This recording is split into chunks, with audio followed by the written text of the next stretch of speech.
नमस्कार, आपके साथ मैं हूं आदित्य कुमार। आखिरकार धनंजय सिंह पीड़ित परिवार से मिलने पहुंच गए और पीड़ित परिवार से मिलने के बाद धनंजय सिंह ने जो बयान दिया वो हमने आपको सुनाया। धनंजय सिंह ने जो मदद की वो भी हमने आपको दिखाई।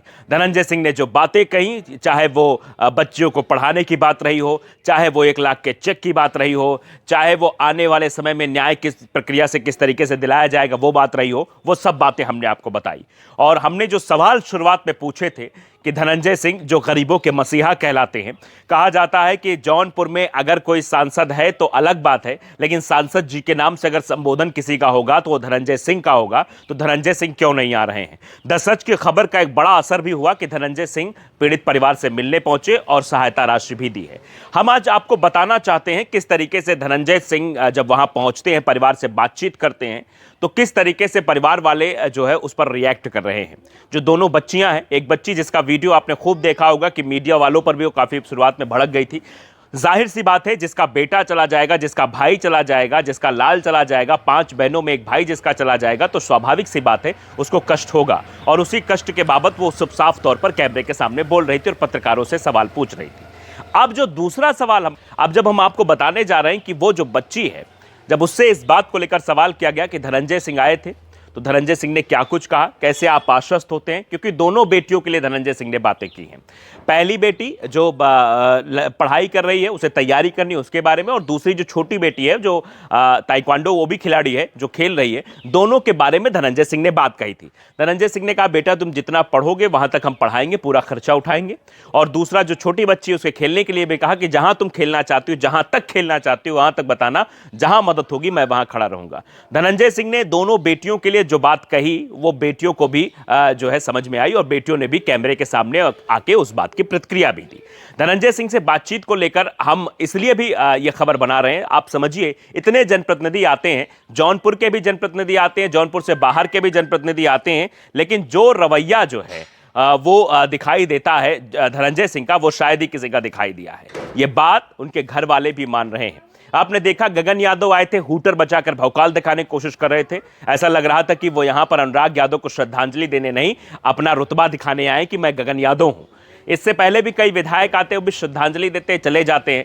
यहां तक कि जौनपुर के जो खेल मंत्री हैं गिरीश चंद्र यादव, वो भी आते हैं तो फॉर्मेलिटी करके चले जाते हैं। वो भी परिवार से उस तरीके का जो है लगाव नहीं रखते, उस तरीके से बातें नहीं रखते जिससे परिवार संतुष्ट हो सके और उसको लगे कि हाँ उसकी जो है आगे भी उसका काम होगा और उसको न्याय मिलेगा। और आप समझिए, जबकि वहां के नैतिक विधायक और नैतिक लोगों की जिम्मेदारी होती है नैतिकता के आधार पर कि वो लोग जाएं और मदद पहुंचाएं, उस पीड़ित परिवार को मदद के लिए मुख्यमंत्री के पास ले जाएं ताकि सहायता राशि उसके यहाँ पहुंचे, क्योंकि वो कोई क्रिमिनल नहीं था जो मारा गया, वो एक देश का खिलाड़ी था जो मारा गया है। अब जरा ज्यादा बात न करते हुए हम इसी पॉइंट पर आते हैं कि जब बहनों से बातचीत हुई, मीडिया कर्मियों ने बहनों से बातचीत की, तो बहनों ने क्या कहा। सबसे पहले आप देखिए कि खिलाड़ी बहन ने क्या कुछ कहा। इस वीडियो को देखिए, सुनिए और समझिए। रत्ना, आज धनंजय सिंह आए हुए थे और आपके खेल कूद को लेकर उन्होंने काफ़ी कुछ पूछा, क्या कुछ बातें हुई और कैसा लगा उनसे मिल करके? जी, हमें बहुत अच्छा लगा उनसे मिलके। जैसे बाकी विधायक वगैरह आते थे, मतलब कि बहुत सारी पब्लिक वगैरह, उन्होंने ऐसा कुछ नहीं किया, मतलब साधारण तरीके से आए, शांतिपूर्वक हमसे बात की। हमें बहुत अच्छा लगा कि वो हमारे साथ एकदम हमारे जैसे घुल मिल के रहे। और उन्होंने हमें कहा है कि मतलब आगे वो हम खेलने की सारी जिम्मेदारी लेंगे और कोई भी हमें ज़रूरत पड़ेगी आगे तो वो हमारे साथ खड़े हैं हमेशा के लिए।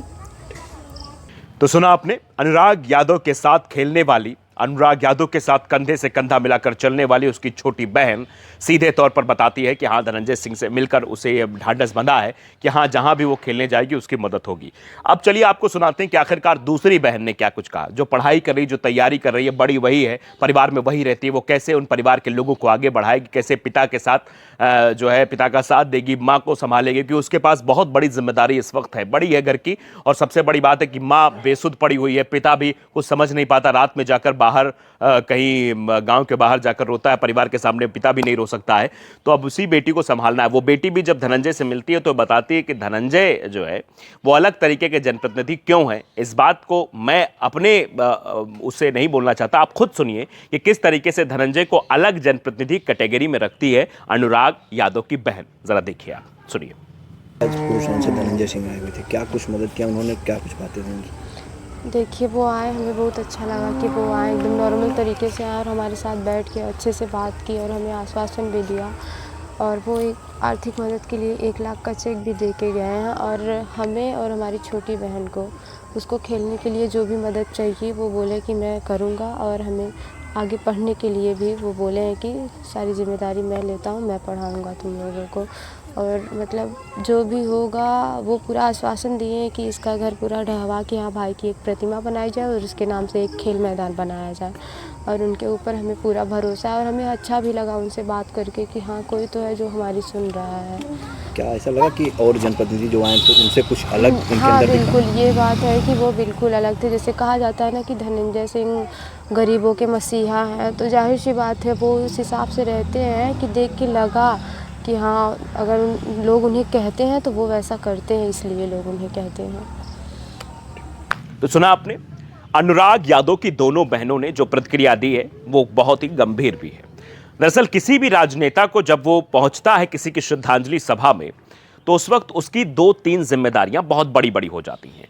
पहले तो उस परिवार को ढांढस बंधाना कि उसको न्याय मिलेगा, उसके न्याय की लड़ाई लड़ना।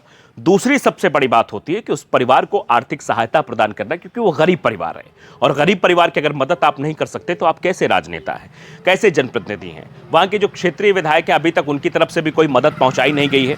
उसके साथ साथ वहाँ के जो सांसद प्रिया सरोज है उन्होंने भी कोई मदद उस परिवार को अभी नहीं पहुँचाई है, बल्कि वो बुलडोजर का विरोध कर रही थी, एनकाउंटर का विरोध कर रही थी, जबकि उनकी नैतिक जिम्मेदारी कि वो आए। गगन यादव आते हैं, वो भी कोई आर्थिक सहायता नहीं करते परिवार की। उसके बाद और भी नेता जो अपनी राजनीतिक रोटियां सेकने के लिए आते हैं, क्योंकि आप तो जानते ही गगन यादव जब ये सवाल पूछा कि कहां बिल में घुस गए गगन यादव, कहां गए जो अपने आप को यादवों का नेता बताते, सजाती होने के बाद यहां पर नहीं आते, तब गगन यादव आए। वो भी लाव लश्कर के साथ आते हैं, भौकाल मचाते हैं, हूटर बजाते हैं, वहां पहुंचते हैं। सवाल जब पूछा जाता है तो इशारा करते हैं कि भीड़ उग्र हो जाएगी तो आप क्या करेंगे। दरअसल वो अपनी ताकत का नजारा दिखाने के लिए वहां पर पहुंचे थे और ऐसा समाज का कोई नेता नहीं हो सकता है जो इस तरीके की ताकत दिखाने की कोशिश करे, क्योंकि समाज का नेता जो होता है वो समाज के लोगों से जुड़कर रहता है, गरीबों की मदद करने का काम करता है। अब जैसा कि गरीबों का मसीहा कहा जाता है, जैसा कि दिल से धनंजय कहा जाता है, जैसा कि लोग कहते हैं कि हम सबके धनंजय, तो सबके धनंजय अब सबके साथ खड़े होने के लिए जब पहुंचे वहां पर, तो उस परिवार को भी ये लगा कि हाँ जो बात धनंजय सिंह के बारे में कही जाती है, जो गरीबों का मसीहा धनंजय सिंह को कहा जाता है, वो चरितार्थ भी धनंजय सिंह ने किया है। मुलाकात के बाद जिस तरीके से बहनों के अंदर ढांढस जो बंधा है, वो समझती हैं कि हाँ इतना बड़ा नेता, जौनपुर का इतना बड़ा नेता, और सांसद जी के लोग संबोधित करते, लेकिन मिलने की वो लचर, वो किस तरीके से विनम्र भाव से मुलाकात की और बैठकर बातचीत की। करीब 1 घंटे तक मुलाकात हुई वहां पर परिवारजनों से, और जो ढांढस बंधाया उस परिवार पूरा संतुष्ट नजर आया, पिता भी संतुष्ट नजर आए। 1 लाख का चेक दिया गया है, बाकी जो सहायता होगी वो भी की जाएगी। संगठन के द्वारा जो पैसे जुटाए गए वो भी लगभग 1.5 से 2 लाख के आसपास संगठन के द्वारा जुटाए गए, वो भी परिवार पर पहुंचाए जाएंगे। और वहां के जो MLC हैं उनको भी कहा गया कि आप मुख्यमंत्री से इस परिवार को मिलाइए, ताकि मुख्यमंत्री की तरफ से भी सहायता राशि इस परिवार तक पहुंचे और परिवार आगे जो है लड़ाई लड़ सके, ताकि उन जैसे गुंडों को भी सजा मिले, ताकि दोबारा किसी अनुराग के साथ इस तरीके की घटना न घटे। दोबारा कोई लालता यादव, रमेश यादव, राजेश यादव किसी अनुराग की हत्या की साजिश न रच रहे हो, कहीं अपनी तलवार को धार ना दे रहे हो, यही करने के लिए सेतु पर। और धनंजय सिंह ने एक बात और भी कही, धनंजय सिंह ने कहा कि समाज को एक नया संदेश भी देने की कोशिश, समाज में ऐसी कुरीतियां जो फैल रही वो कुरीतियां खत्म होनी चाहिए, क्योंकि समाज में ऐसे नरसंहार करने की प्रवृत्ति वाले लोग अगर बढ़ जाएंगे तो आप समझिए देश कैसे आगे बढ़ेगा। फिर तो कोई खेल नहीं पाएगा, फिर तो कोई कुछ काम नहीं कर पाएगा, उसके सामने बहुत सारी समस्याएं खड़ी हो जाएंगी। फिलहाल धनंजय सिंह के पहुंचने के बाद जो धनंजय सिंह पर सवाल खड़े हो रहे थे, जो धनंजय सिंह से मैंने सवाल पूछा था, क्या धनंजय सिंह सिर्फ पोस्टरों के धनंजय रह गए हैं, सिर्फ पोस्टरों तक गरीबों के मसीहा सीमित रह गए हैं, तो धनंजय ने इस बात को चरितार्थ किया कि नहीं, पोस्टरों तक नहीं बल्कि गरीबों के मसीहा बनकर अनुराग के परिवार से मिलने भी धनंजय सिंह पहुंच जाते हैं। तो आपको यह खबर कैसी लगी हमें कमेंट बॉक्स में जरूर बताइए, और हमारे साथ जुड़ने के लिए आपका बहुत बहुत शुक्रिया, धन्यवाद।